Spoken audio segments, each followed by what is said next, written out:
আজকে 15ই আগস্ট 2026 এবং আজকে হচ্ছে শনিবার।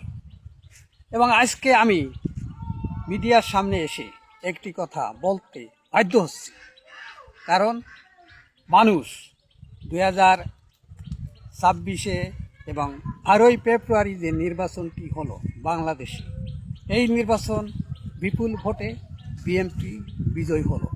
কিভাবে বিজয়ী হলো?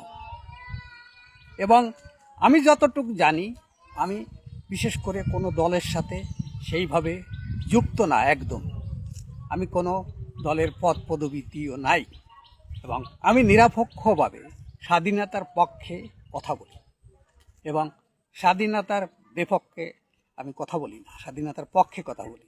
আর স্বাধীনতা বিরোধীর কপালে আমি থুতু মারি, এবং যারা স্বাধীনতাকে পছন্দ করে না, যারা পাকিস্তানদের পছন্দ করে, তাদের মুখে আমি লাথি মারি।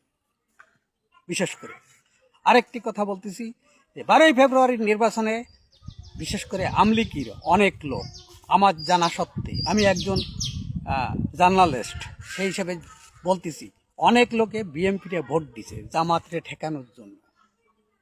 হয়তো অনেকে সেটা উপলব্ধি করেনি। আর বিএনপির অনেক লোকে ওই সময় আমলিকের কাছে দাঁড়ে দাঁড়ে যে ভোট ভিক্ষা করেছে, এটা অতি সত্য কথা।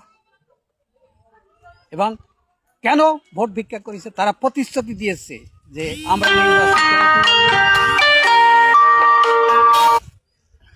আমরা নির্বাচিত হতে পারলে তোমাদের নিরাপত্তা দেব, তোমাদের মামলা থাকবে না, গায়েবী মামলা থাকবে না, মিথ্যা মামলা থাকবে না, নাশকতার মামলা থাকবে না।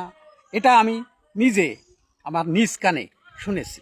মির্জা ফখরুল ইসলাম আলমগীর এই প্রতিশ্রুতি ব্যক্ত করেছে নির্বাচনের আগে। এবং বিএনপির আরও কেন্দ্রীয় অনেক লিডার প্রতিশ্রুতি দিয়েছে আমলিকের ভোট নেওয়ার জন্য। আমলিকের একটি ভোট ব্যাংক আছে, সেই ব্যাংকের ভোট নেওয়ার জন্য তারা অনেক কথা মিডিয়ার সামনে এসে বলেছে। এবং সেই কথাগুলো বলে যে এই ভোট হয়ে গেছে, তারা নতুন করে আমলিকির পরে ফিরে ঝাঁপিয়ে পড়েছে।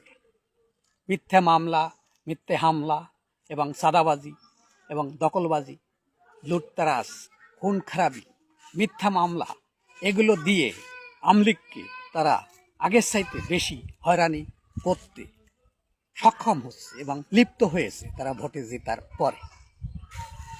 এবং আমি মনে করিলাম যে বিএনপি